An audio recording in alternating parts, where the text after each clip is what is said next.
El ser humano que quiere conocer a Dios, así como a través de sus propias limitaciones. ¿Y qué es lo que termina pasando? Lo termina distorsionando. Termina hablando de un Dios que no es como él piensa que era. ¿Sí? Ahora, esto nos lleva a que digamos, bueno, pues no se le puede conocer, nos quedamos así. No, no. Dios, la palabra misma, nos invita a ir más allá de nuestras limitaciones, a conocerlo. Vamos a estar siempre limitados, pero por eso se reveló. Por eso nos ha dado la palabra. Voy a citar a 3 autores. John MacArthur. Conocer a Dios y todo lo que Él ha revelado sobre sí mismo es la máxima búsqueda en la vida. Es la meta suprema de la vida de un hombre. Para eso Jesús vino al mundo, para que pudiéramos conocer a Dios. Es el máximo conocimiento, nuestra máxima meta. Ahorita vamos a ver más detalle por qué, pero es hacia allá hacia donde nos debemos de dirigir. Charles Spurgeon: el estudio apropiado para los elegidos de Dios es Dios mismo. El estudio apropiado para el cristiano es la deidad. La ciencia más elevada, la especulación más encubrada, la filosofía más vigorosa que pueden jamás ocupar la atención de un hijo de Dios es el nombre, la naturaleza, la persona, la obra, los hechos y la existencia de ese gran Dios a quien llaman Padre. ¿Cómo vamos a llamar Padre a alguien que no conocemos?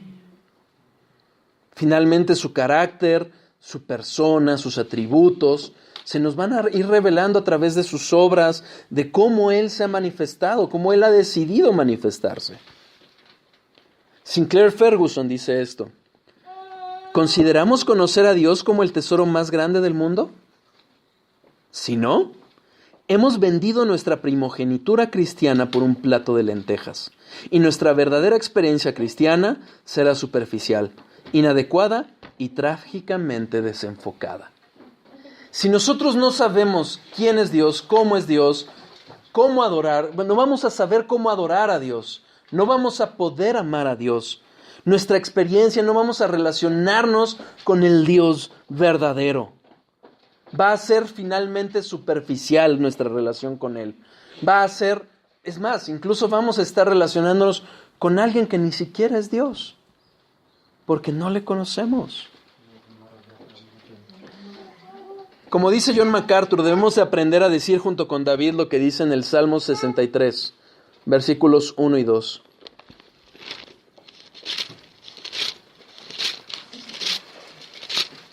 Salmo 63, versículos 1 y 2. Dios mío, eres tú. De madrugada te buscaré, mi alma tiene sed de ti. Mi carne te anhela, en tierra seca y árida donde no hay aguas, para ver tu poder y tu gloria, así como te he mirado en el santuario. Así es como un cristiano, como un verdadero hijo de Dios, debe anhelar a Dios. Cuando nosotros rechazamos esa búsqueda de Dios, estamos de verdad aceptando el plato de lentejas, tal como lo hizo Esaú. Estamos cambiando esa herencia eterna, esa riqueza inescrutable, por la tierra, por lo terrenal, por lo que es de aquí. Juan 4, 23 y 24, por favor.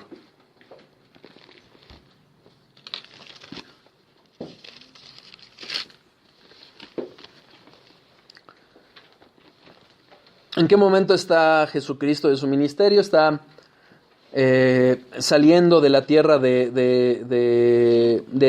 Jerusalén para ir a Galilea, saliendo de Judea para ir a Galilea, justamente porque ya había mucha inconformidad entre los fariseos, y es cuando se topa con la mujer samaritana. Samaritanos y judíos no se llevaban, menos aún un rabí, un maestro judío, iba a hablar con una mujer samaritana. Y le dice, vamos desde el 22, vosotros adoráis lo que no sabéis, nosotros adoramos lo que sabemos, porque la salvación viene de los judíos. Mas la hora viene, y ahora es, cuando los verdaderos adoradores adorarán al Padre en espíritu y en verdad. Porque también el Padre, tales adoradores, busca que le adoren Dios es espíritu, y los que le adoran en espíritu y en verdad es necesario que le adoren. ¿Quiénes son los verdaderos adoradores? ¿Como conozco a Dios, entonces ya voy a ser verdadero adorador? No, porque serían obras. Pero esa elección, ese llamado efectivo que hace Dios en nosotros, nos va a llevar a adorar al verdadero Dios. Y es así como se va a revelar quién es el verdadero Hijo de Dios y quién no lo es. ¿Y quién no lo es? ¿Y quién no lo es? Quien no lo es el que va a adorar a un Dios falso, a un Dios creado por sí mismo. Sí, al que le gusta el Dios carismático. Por ejemplo. Dios... Exactamente. Lo que va a definir nuestra posición o nuestra condición no es nuestra conducta externa. Ya no vamos a hablar de ritos o de lugar de adoración. Ya no es una religión externa. ¿Sí? Lo que va a revelarlo es nuestra condición interna. Una adoración auténtica al Dios Padre a través del Hijo. Es lo que va a revelar al verdadero adorador. Por eso habla de en espíritu y en verdad, en espíritu, no conductas externas, sino internas. El corazón, ese corazón regenerado, transformado por el Espíritu, no obra humana, sino nacido de Dios. En verdad, y aquí la parte que nos debe de interesar en lo que estamos estudiando hoy, lo que realmente revelan las Escrituras de Dios. ¿Quién es Dios tal y como se ha revelado en las Escrituras? Es así como vamos a adorar al verdadero Dios. Y eso va a develar quiénes somos los verdaderos adoradores, los verdaderos hijos. ¿Sí? ¿Queda claro? Fíjense en la parte final. En espíritu y en verdad es necesario que le adoren. Es un mandato, no es una opción, no es, bueno, si tú quieres adorar al Dios que tú quieres, adelante. No.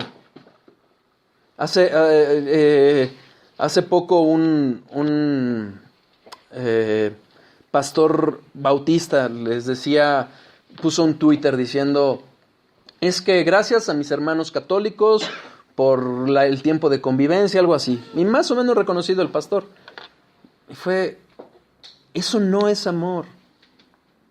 Llamar hermano a quien tiene una falsa concepción de salvación, a quien no conoce al Dios verdadero, no es amor. Es dejarlo en el engaño. Porque Dios busca verdaderos adoradores que le adoren en espíritu y en verdad. No es como nosotros queremos, es como Dios quiere. Mateo 22, 37.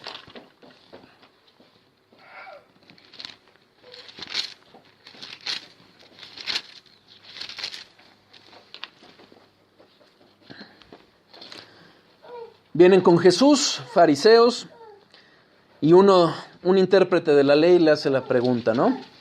Los fariseos tenían más de 600 mandamientos y se peleaban por cuál era el más importante y le preguntan a Jesús, ¿cuál es el gran mandamiento en la ley? Y Jesús le dijo, amarás al Señor tu Dios con todo tu corazón, con toda tu alma y con toda tu mente.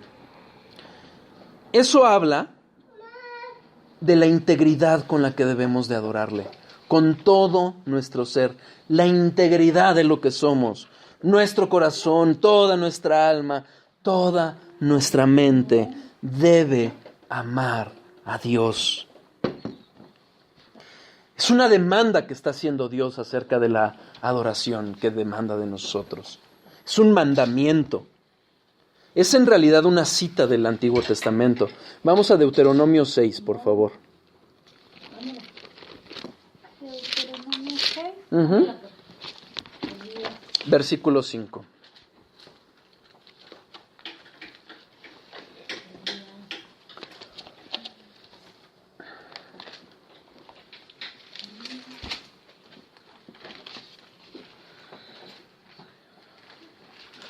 Deuteronomio 6:5. Y amarás a Jehová tu Dios de todo tu corazón y de toda tu alma y con todas tus fuerzas. ¿Saben lo que quiere decir todo? Todo. Es un mandato. Pero ¿cómo vamos a amar a Dios si no le conocemos? Sujel Michelin, hablando de este versículo, dice, veamos cómo está ligado con lo que sigue. Y estas palabras que yo te mando hoy estarán sobre tu corazón.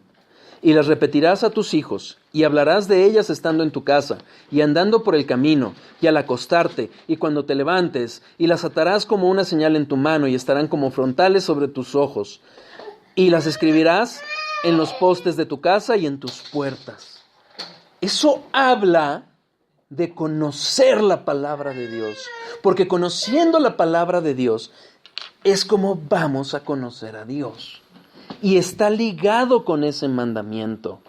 Para que estén en nuestro corazón, si estando en nuestro corazón va a generar una obediencia externa, va a provenir de nuestro interior. Es una respuesta basada en el entender. Así de sencillo. Entendemos, conocemos a Dios y naturalmente vamos a adorar a Dios, vamos a amar a Dios. Hebreos 11:6.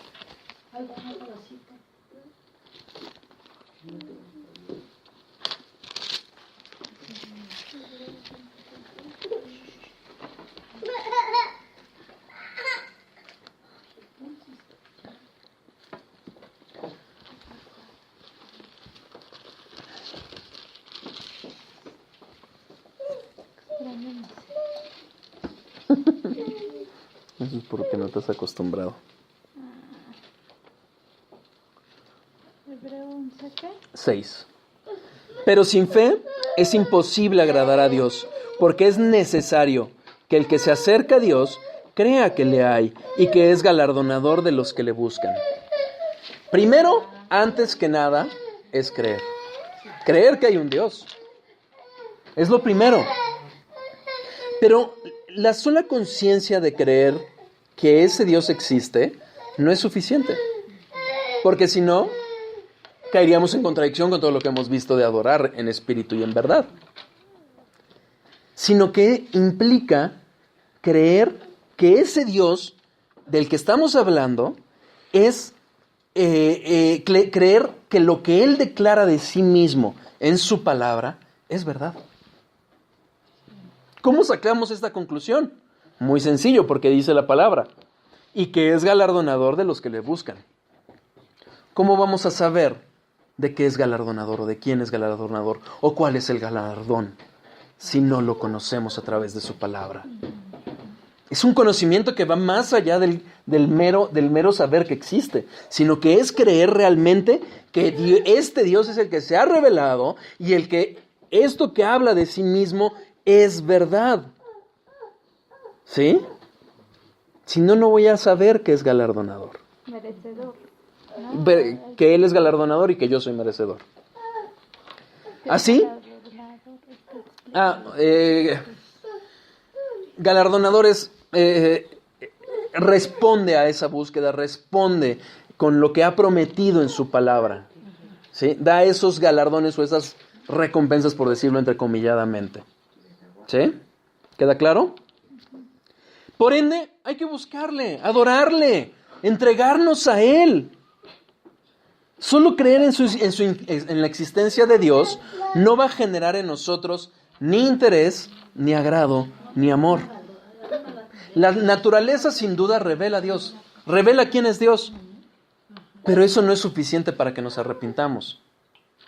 No le conocemos lo suficiente a través de la mera existencia. Necesitamos conocerlo y entonces ese conocimiento va a generar en nosotros interés, va a generar amor. Vamos a buscarle. Lo podemos ver, no sé si les ha pasado.